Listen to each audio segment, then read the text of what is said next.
Hi, everybody. It's Marky Bilson, and the Steelers are about ready to kick off against the Los Angeles Rams. It's a game that will probably decide both teams' fate for the 2019 season. Steelers win it.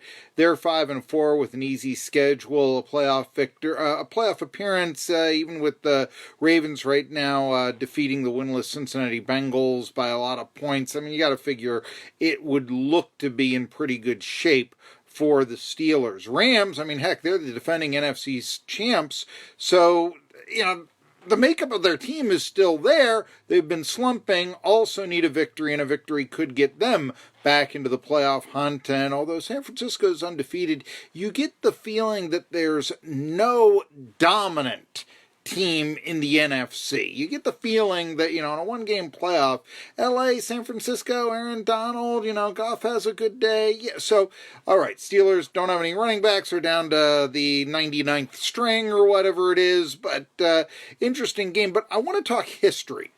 I want to talk history about this game. Of course, it's going to be a throwback game. Steelers are going to wear the block lettering and all this. But how about this? Could the Pittsburgh Steelers' greatest victory and worst loss have both come against the Los Angeles Rams? Hear me out now. Greatest victory, I'm going to say Super Bowl 14. This is debatable. I mean, heck, any list like this would be subjective. But I remember being a little boy in Pittsburgh, 8 years old, and really Super Bowl 14 is what got me watching football. All the signs around Point Breeze, was the neighborhood I lived in. I talk about this. The Linden Elementary, the Friday before Super Bowl 14, dismissed us to the Steeler polka. Point Breeze, very nice neighborhood. And I've always said it's one thing for the working class neighborhood to, maybe put up signs on their houses, go team, that sort of thing. In Point Breeze, the houses that today go for $800,000 or whatever it is, they all had the signs up. It was not "Here We Go Steelers" in 1979-80. It was "Steal It Steelers," because there was a song out. I bought the 45 at Reynolds Market called "Steal It Steelers," kind of a disco tune or something. Yeah, even bigger than the polka in Super Bowl 14. It was done by an artist named Freddie Walters. We used to play that on a record player all the time, "Steal It Steelers." We didn't know what the polka was. The "Steal It Steelers" was our song. And regardless, I go back to memory lane to tell you just how important Super Bowl 14 was. Yes, Super Bowl 13 was the game in which the Steelers became the first team to win 3 Super Bowls, to take the lead in that. But remember, going into the playoffs in 1979, first team the Steelers had to beat was the Miami Dolphins. Now, if they don't beat the Dolphins could go on and win the Super Bowl that year, and then they would have 3 in the 1970s, same as the Steelers, but they'd enjoy 2 playoff victories against the Steelers and also have an undefeated record to their credit. There would have been what would have happened if the World Football League didn't take away the best talent from the Dolphins? In other words, the Dolphins would have been remembered as the team of the 70s, not the Steelers. However, the Steelers, they beat the Dolphins by 3 touchdowns, and so now it's the Rams. And by beating the Rams, first of all, a loss to the Rams, and remember they went to the fourth quarter trailing before Terry Bradshaw hit on a couple of long bombs to John Stallworth, and Jack Lambert had a big interception as well. But remember this, that if the Steelers don't beat the Rams, then their legacy is still, a little bit tainted. They're not 100%, if you will. Well, they got the job done, so the point is moot. But that also meant that the Steelers had twice as many Super Bowls as any other team at that time, and that really did away with any losing culture that the franchise had, that reputation had for 40 years, the franchise had had before the Immaculate Reception of the 4 Super Bowls and blah, blah, blah. So that 4th Super Bowl, that really was a cement. Was the greatest victory this franchise ever had? I'm going to say yes, but, obviously it's subjective, but I'm going to say yes. Worst loss. How about this? Rams 27, Steelers 26 in 1947. Joe Glamp missed a field goal. It went off the upright, and by losing that game, Steelers finished in a tie with the Philadelphia Eagles for the Eastern Conference or Eastern Division Championship. They were in conference, Eastern Division Championship with the Eagles. That meant they had to play a one-game playoff. There was some discussion whether or not the Steelers would even be paid for the game. Many players actually walked out in the 2 weeks. There was a bye, actually, before the playoff game, but there was the 2 weeks before that playoff game. No wild cards, no tiebreakers. No, hey, we can get an extra gate. But that idea of paying the players, Steelers almost revolted and refused to play the game. Eventually, things worked out, but the fight was out of them. They lost 21-0. It was Jock Sutherland's last football game, and he refused to throw to Val Jansanti the entire game. Would not have Val Jansanti thrown one pass, leading receiver, because of his, it's believed, reaction or, walkout in the playoffs and all that. So there you go. But if the field goal is good by Glamp, they don't lose to the Rams. They're playing the Chicago Cardinals for the NFL championship. It would have been Jock Sutherland against Marshall Goldberg.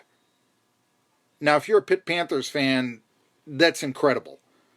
How would the perception of the Pitt Panthers have changed then? Would there be greater legacies? Would Marshall Goldberg be in the Pro Football Hall of Fame now? I mean, a lot of questions you can ask about what would have happened if it was the Steelers that had played the Chicago Cardinals and not the Eagles for the NFL title in 1947. And what would the Steelers' legacy have been in that 40-year period before Chuck Noll? Hey, they would have played for an NFL title. If they didn't win it, they at least would have, that pelt, if you will. They would at least have had that, Eastern Division Champions 1947. They at least would have had that. And so maybe, and possibly, could have won the game, at which point it would have given the Steelers an NFL championship way back in 1947. All, assuming everything else stayed the same, all for a missed field goal that hit the upright against the Rams. Okay, a couple other mentions about Rams who were going down Steelers history. 1,000th game in Steelers history was against the St. Louis Rams, who was at Heinz Field. It was there I met Terry Bradshaw, which was quite memorable and somewhat humorous. He liked to jaw a little bit. We went a little back and forth. It was a lot of fun. But anyway, that was a game. It was Troy Polamalu's rookie year. I don't know how many people remember this, but he had a chance at an interception that literally went through his hands. He literally couldn't get his hands around the football. It went right through his hands to the receiver behind him. The Rams got a big gain and won the game 33-13. So that was, but again, you talk about Steelers-Rams history, you wouldn't necessarily think of them as being great rivals. I know way back, the Rams were in Cleveland, but that never really had a chance to catch on. Just too early in the franchise's history, all of this. That, 1,000th game against the Rams, though, kind of goes, greatest victory, worst loss, both against the Rams. Somebody posted on Twitter, actually it was Steel City Star posted on Twitter, that the Rams and Steelers played during the strike of 1987. This is true. And Suge Knight of hip-hop fame was a defensive lineman for the Rams, played against the Steelers, went up against Mike Webster. Didn't work out so well for him, although the Rams did win the game. What was memorable about that, and another piece of Pittsburgh sports history, Russell Hairston, who was a great Arena football star and the very first Arena Football League MVP, I think he should be in the Hall of Fame, caught the first touchdown pass in the history of Arena football for the Pittsburgh Gladiators, who were Pittsburgh's Arena Football League team, played the first game, won the first game in Arena Football history. Of course, Arena Football probably on its last legs right now, but that was back in 1987, did it in primetime on ESPN. Well, during the replacement team, hey, Arena Football MVP of the Pittsburgh Gladiators, the Steelers, let's sign him. In his first game, he catches a touchdown pass against the Falcons. Hey, maybe he'll be a receiver when the strike is settled, this sort of thing. Dropped a pass in that game against the Rams that could have turned the game around. And as a result was, well, that was pretty much it for Russell Hairston's NFL career. He was on the roster for the final replacement game, but that was about it. One last Steelers-Rams memory would be 1993. Rams in Los Angeles, 27 Steelers, nothing. Steelers fell to 0-2. People were beginning to wonder if maybe the division title the year before had been a fluke. But the guy who ran roughshod over the Steelers that day, Jerome Bettis. You start to wonder, now with the benefit of hindsight, did the Steelers trade for Bettis in 96 because his career was going downhill? I remember when they picked him up, my first reaction was, oh, great. And a one-shot wonder running back. Well, didn't work out that way, all right, but nevertheless, did that game against the Steelers, in which Bettis was really the star of the game, beat them 27-0 3 years before, was that what inspired the Steelers to pick up Jerome Bettis? I'm Marky Bilson. I was once the Pittsburgh Steelers Hall of Fame fan back in 2000. I also covered them for the Johnstown Tribune-Democrat in 2003. Been a longtime member of the Pittsburgh sports media, writing for the Pittsburgh Post-Gazette and some other circles. Watch me. I'm going to start doing some stuff for City of Champions Sports. But until then, I ask for you to follow me on YouTube as well as Facebook. And well, in about an hour, Steelers-Rams kick off again. A lot of history between these two teams that have been in the NFL, albeit in the Rams' case in two other cities as well as Los Angeles since the 1930s.